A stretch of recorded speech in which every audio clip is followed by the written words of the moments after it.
Bueno, nos metemos en materia y siempre lo que solemos hacer en Escuela Abierta los primeros días de cada año es echar una suerte de mirada a lo que fue la educación en el año que terminó, en este caso en el año 2024.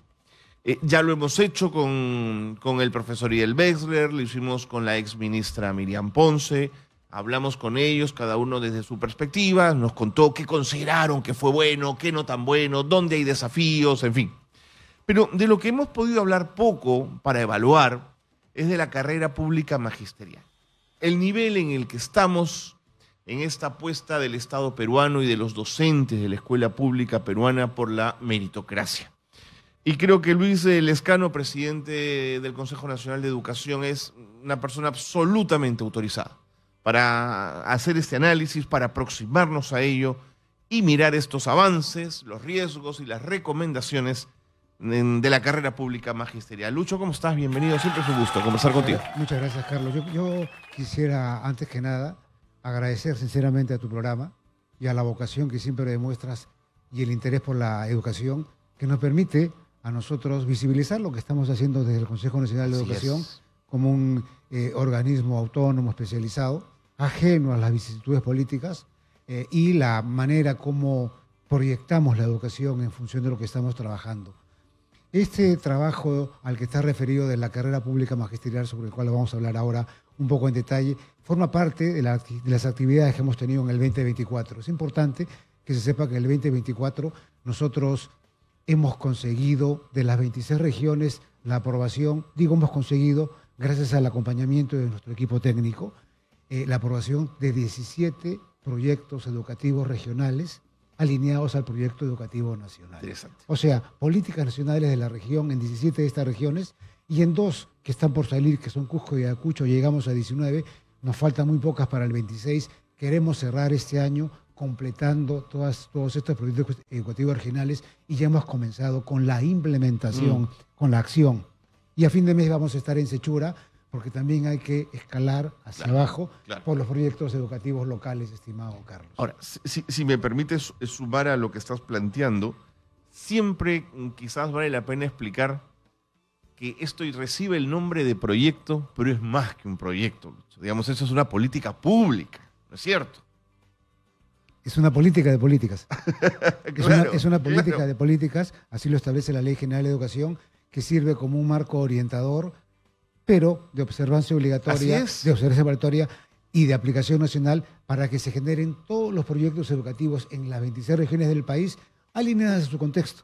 Entonces nosotros lo que hacemos es acompañar, visibilizar, hacer entender cuáles son los propósitos, los lineamientos estratégicos, los impulsores de la educación, que se ha trabajado en un documento que, como tú sabes, tomó como 3 años. Mucha gente participó. Unas consultas nacionales importantes. Mucho participamos. Así es. Entonces es un documento válido, legítimo, además, de tener el sostenimiento legal correspondiente, que es muy bien recibido por las regiones, pero nos interesa que las regiones lo adapten a su entorno. Que se lo apropien, Lucho, eso es lo importante, ¿no? Pues somos un país muy diverso. Carlos. Además. Sí, entonces no las necesidades que tiene Cusco son las mismas que tiene Cajamarca, entonces la educación tiene que adaptarse y para eso es que hacemos el acompañamiento a los equipos de las regiones y bueno, tenemos este resultado de 19 proyectos educativos regionales que ya están aprobados, es decir, ya está el producto, hay que implementarlos ahora. De acuerdo. Si hablamos de la carrera pública magisterial, ¿tú dirías que el hecho de que los maestros se adecuaran a este formato, a esta forma de trabajar, ¿en qué ganó la educación con ello? ¿Qué es mejor hoy en la educación peruana con la carrera pública magisterial, Lucho? Carlos, has tocado un tema que, se ve mirando una perspectiva hacia atrás, se ve cómo evolucionó y cómo maduró el gremio. Me refiero específicamente al SUTEP, mirando este tema de la carrera pública, porque en el documento que nosotros hemos trabajado en una mesa interinstitucional, hacemos una mirada de la carrera pública desde el año 1950. Ahí hay primeras preocupaciones desde la época de Odría, primer gobierno de Belaúnde, Velasco, segundo gobierno de Belaúnde, Alan García, pero esto comienza a tomar cuerpo en el año 2007, con la ley de la carrera pública magisterial, luego la ley de reforma magisterial. Claro, cuando inicias un proceso de estructuración, de nueva estructuración de la carrera pública... Y de largo aliento, además, ¿no? Siempre hay una natural resistencia y preocupación de los actores. Así es. Eso ocurrió en ese momento, ahora no. Ahora se entiende que la carrera pública se sostiene sobre el tema de la evaluación. Los profesores entienden que tiene que haber una evaluación para ellos, para los docentes, para las propias instituciones educativas, y entonces se ha estructurado y han venido incorporándose a la carrera pública magisterial miles de docentes. Sin duda. Nosotros ahora estimamos una cifra de aproximadamente 560.000 docentes en la educación básica y técnico-productiva, pública y privada. De ese casi medio millón, poco más, 300.000 son los que están en la educación pública básica. De ellos nos queda todavía un 45% que tienen que pasar por un nombramiento de acuerdo a la carrera pública magisterial. Pero no quiero ser mezquino. Este año se avanzó en nombramiento de una forma importante, Lucho, ¿no es cierto? Eso hay que reconocerlo. Absolutamente. Se ha avanzado y esto ha sido no solamente, digamos, en esta gestión, viene de gestiones anteriores. Sin duda, sin duda. Sí, y se ha mantenido una estructura. El Consejo Nacional de Educación propone que para avanzar con ese 45% que falta, se hagan estas evaluaciones anuales. Anuales, así es. Y además, pensando que como hay 8 escalas salariales, las mayores, las que, digamos, generan mayor remuneración, todavía no han sido movidas por concursos. Entonces, creemos que también hay que apuntar a eso para que haya un ascenso y una promoción de los docentes, ¿no? Qué bueno que lo planteas, porque una de las críticas que el sindicato hoy le hace a la carrera pública magisterial es que hay una suerte de embudo entre la primera y la segunda escala, que todos están ahí y que los ascensos son muy esporádicos, muy pocos para tantos. ¿Es una crítica que dirías válida? Hay que trabajar eso. Definitivamente, además, esa es una de las propuestas que tiene nuestro trabajo. Okay. Es una de las propuestas, hay que avanzar en ese sentido y proponemos estas evaluaciones anuales, ¿no? Proponemos también una formación continua, nos parece importante, ¿no? En los temas de desempeño de los docentes, para que se vaya fortaleciendo la manera como se ha venido trabajando hasta ahora con propuestas que salen desde el Consejo Nacional, ¿no? Uno de los miedos que tenían los maestros a la carrera pública magisterial era que pudiese tener un carácter punitivo.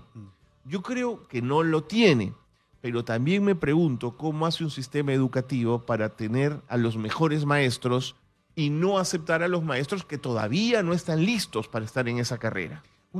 Digamos, la evaluación es un primer paso, pero la evaluación tiene que ir acompañada de propuestas que se hagan desde el sector educativo para que haya un tránsito de los docentes en donde se midan superaciones, se midan, digamos, avances que tienen los propios docentes, y esos tienen que estar empatados con las escalas salariales. Claro. Necesariamente, claro. Tiene que estar así para que haya una promoción y un incentivo para los docentes.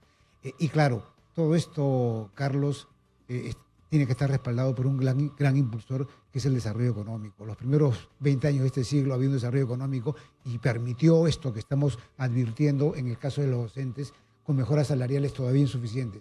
Pero tiene que haber un desarrollo económico que permita que todo esto, no solamente para los docentes, ¿no?, sino para las instituciones públicas, por ejemplo, ¿no?, que tienen tantas deficiencias en infraestructura, pueda ir eso aumentando gradualmente. Desde tu perspectiva y a partir de las discusiones que han sostenido en el Consejo, que además es un espacio muy amplio y de miradas muy diferentes probablemente sobre la educación, yo quería preguntarte si hay alguna suerte de consenso en el Consejo respecto a que la capacitación docente de mejora continua de los maestros y maestras peruanos y peruanas ¿debe ser una responsabilidad del Estado peruano o debe ser una responsabilidad individual de cada maestro, Lucho? ¿Qué piensas tú? Mira, yo creo que allí hay un equilibrio. Yo creo que allí hay un rol del Estado. El rol del Estado es un rol convocante, un rol rector, un rol que garantiza la calidad educativa. Por tanto, no se puede sustraer al Estado de ese rol rector, que además le corresponde. Alguien tiene que promover este tipo de situaciones. El Estado promueve, pero tiene que haber al mismo tiempo que esa promoción permita que el propio docente entienda que eso también lo involucra. Mira, te voy a comentar algo que no es la educación básica, pero que ocurrió, Dime. Que ocurrió con motivo de la pandemia. Con motivo de la pandemia había que ir a la educación virtual sí o sí. Sí o sí. Sí o sí. Universidades públicas perdieron un ciclo porque no tenían manera de mostrar enseñanza virtual. ¿Qué cosa ocurrió?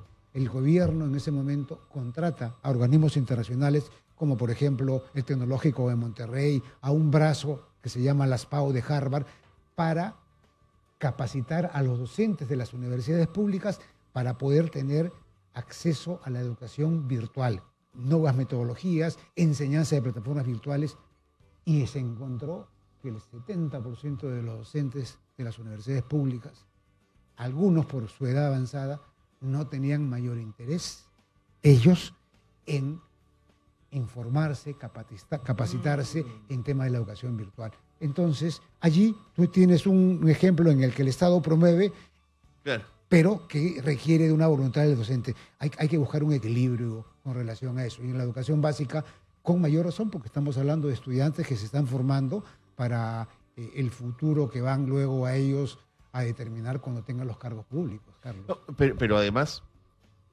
siempre discutimos en este programa la educación a los educadores, en la universidad principalmente.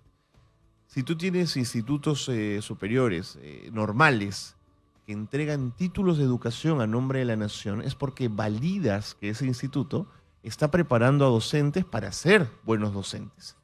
Si después no los acompañas en su formación o mejoras lo aprendido, los estás dejando solo, Lucho. Y la apuesta del Estado debería ser por esos docentes. Esa es mi sensación. ¿Cómo lo ves? Sí, bueno, la educación por los educadores, estoy de acuerdo, pero considera algo. Ahora hay muchísima gente y expertos en distintos sistemas educativos que hablan de microcredenciales. En la educación por educadores, en la educación básica es fundamental. En la educación superior se están hablando de microcredenciales. Microcredenciales. ¿De qué se trata esto, Se tratan de cursos de formación cortos donde te capacitan para aquello que necesita la empresa A, B o C. No carreras largas, no carreras de 3 o 4 años, sino de carreras en las que tú demuestres condiciones, carreras de 5 o 6 meses para desarrollarte en una empresa determinada. Evidentemente, este es un tema que va por el lado, digamos, del interés de Sin colocar duda. de empleabilidad, ¿no? Pero, claro, la educación también tiene que mirar a una formación que vaya más allá de un interés personal o de un interés de una empresa determinada, sino del país. Correcto. Entonces ahí entramos a una formación íntegra, humanista, a una formación que requiere además incorporar a mucha gente que está fuera del sistema educativo o a gente que estando del sistema educativo pasó y necesita de formación continua. El aprendizaje a lo largo de la vida, Carlos. Lucho, el tiempo nos ha ganado. Quiero proponerte algo, seguir hablando de esos temas. En lo que será este 2025 tendremos tiempo para conversar de muchísimas cosas, porque creemos que la voz del Consejo Nacional de Educación es una voz autorizada primero, pero sobre todo que hay que seguir escuchando. Así que te agradezco mucho. Absolutamente a disposición. Que nos hayas acompañado. Gracias. Muchas gracias, Carlos. Luis Lescano ha estado con nosotros, presidente del Consejo Nacional de Educación.